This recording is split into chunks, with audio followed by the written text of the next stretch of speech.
And you can count me down like 3, 2, 1.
The Supreme Court struck down the use of racially discriminatory admissions policies at U.S. colleges, and I am going to go see the new Indiana Jones movie. This is the Lawyer Dana Show.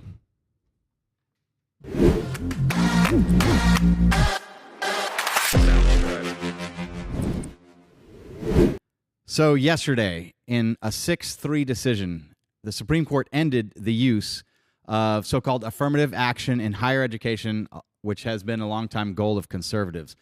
The ruling has immediate impacts on high school students around the world who will be applying for fall acceptance into the nation's colleges and universities.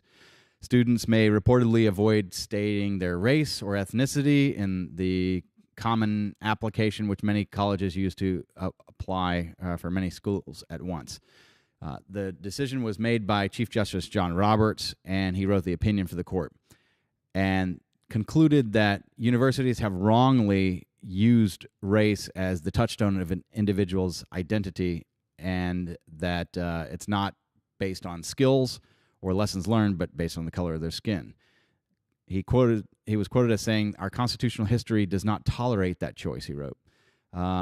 And he carved out an exception for military academies because military academies actually didn't participate in the case, and none of the courts below addressed the propriety of race-based admissions in that context.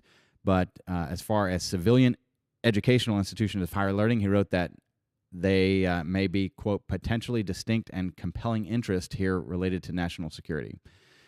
This appears to mean that the court in the future could consider the use of affirmative action at military academies, but basically the court was divided along political lines. Justice Sonia Sotomayor dissented and wrote that the decision rolls back decades of precedent and monumentous progress. It holds that race can no longer be used in a limited way in college admissions to achieve critical benefits, according to Sotomayor. Then the court also cements a superficial rule of color blindness as a constitutional principle in an endemically segregated society where race has always mattered and continues to matter. And essentially, this case is polarizing the United States at the moment. All the conservatives are saying that it's a success. 3 of the former presidents have weighed in: Joe Biden, Barack Obama, and Donald Trump. Donald Trump thinks it was good. Joe Biden and Barack Obama think it was bad. Barack Obama actually, in a statement released, said that he and Michelle Obama benefited from affirmative action. And so does that mean that he wasn't good enough to get into Harvard on his own? How did that work? But who knows? So now it's merit-based, and we will see what the repercussions of this are. For me as a lawyer, I think there's going to be plenty of ways that they're going to start to get around this. They're going to look at probably extracurricular activities. They're going to look at athletics and musical instruments, artistic endeavors, and they're going to do a lot of different things to be trying to get around this. It'll be interesting.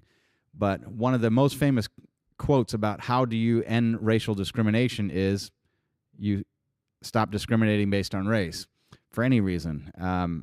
There's been these long histories of, well, is this reverse discrimination? Is it regular discrimination? Like, what is that? And I think that they're basically taking race out of the equation here. So we'll see what these effects are. Next, the Indiana Jones movie, which I am concerned is going to be a giant dumpster fire. And I have heard some good things about the movie and some not too good things about the movie. So we started with talking about affirmative action, and now we're going to talk about gender equality and things like that, of whether or not the movie is going to be a feminist propaganda film, as Kathleen Kennedy and Lucasfilm has been putting out since Kathleen Kennedy has taken over.